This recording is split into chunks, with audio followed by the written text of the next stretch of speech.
Você sabe o que fazem os ministros e conselheiros substitutos dos tribunais de contas? Desde 1918, os ministros e conselheiros substitutos exercem atribuições da Judicatura de Contas, presidindo a instrução de processos e relatando-os com propostas de decisões submetidas ao órgão colegiado ao qual estiverem vinculados. Os ministros substitutos, eles têm as mesmas garantias e impedimentos dos desembargadores dos tribunais regionais federais. E são iguais a dos titulares quando estão em substituição.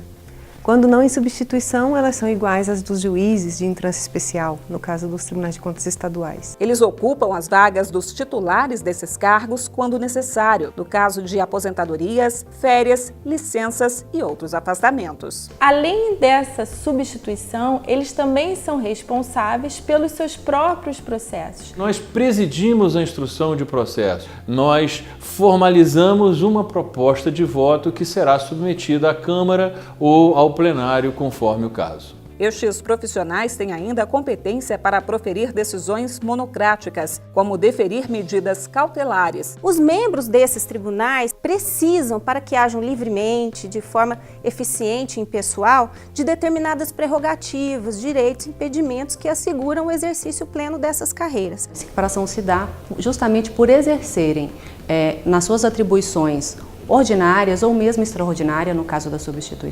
substituições, o exercício típico de uma magistratura, ainda que seja uma magistratura de contas. As atribuições dos substitutos dos ministros e dos conselheiros estão previstas na Constituição Federal de 1988. Mas para ocupar um cargo como este é preciso entender bem não apenas do direito. Além disso, é preciso ter profundos conhecimentos da economia, da contabilidade e da administração pública. Por isso, os ministros e conselheiros substitutos são selecionados mediante concursos públicos de provas e títulos. Eu digo, sem medo de errar, que talvez seja o corpo funcional dos mais capacitados no Brasil inteiro. Eu não tenho a menor dúvida de que a seleção via dificílimos concursos públicos, pela valorização da meritocracia, nos tornou um grupo de profissionais de altíssima qualificação no país. Eles atuam na defesa da democracia através do julgamento das contas, ou seja, no exercício do controle externo da administração pública brasileira. Atualmente, eles somam mais de 110 em todo o país. A Associação Nacional dos Ministros e Conselheiros Substitutos dos Tribunais de Contas, a AUDICOM, é a entidade civil de âmbito nacional que congrega os ministros e conselheiros substitutos, defendendo seus direitos e aspirações, bem como o controle externo, além de realizar eventos com vistas à capacitação da classe.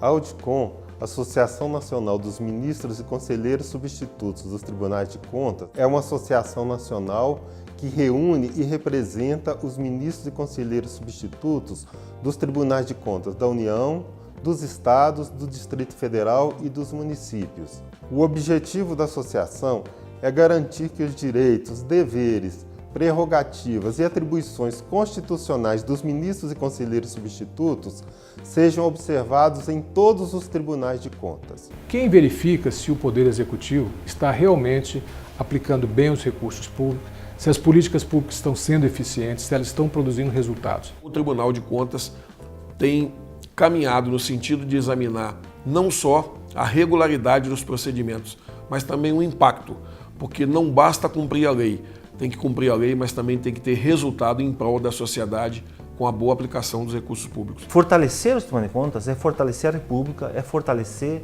a cidadania brasileira. Então, os tribunais de contas garantem a boa e regular aplicação dos recursos públicos tão escassos em nosso país. Os ministros e conselheiros substitutos dos tribunais de contas atuam junto com os demais membros e com o Ministério Público de modo a garantir que os recursos públicos sejam regularmente aplicados com eficiência e efetividade, sem desperdícios nem desvios, de modo que sejam prestados serviços públicos com qualidade, a preço justo, da forma que a população tanto deseja e necessita.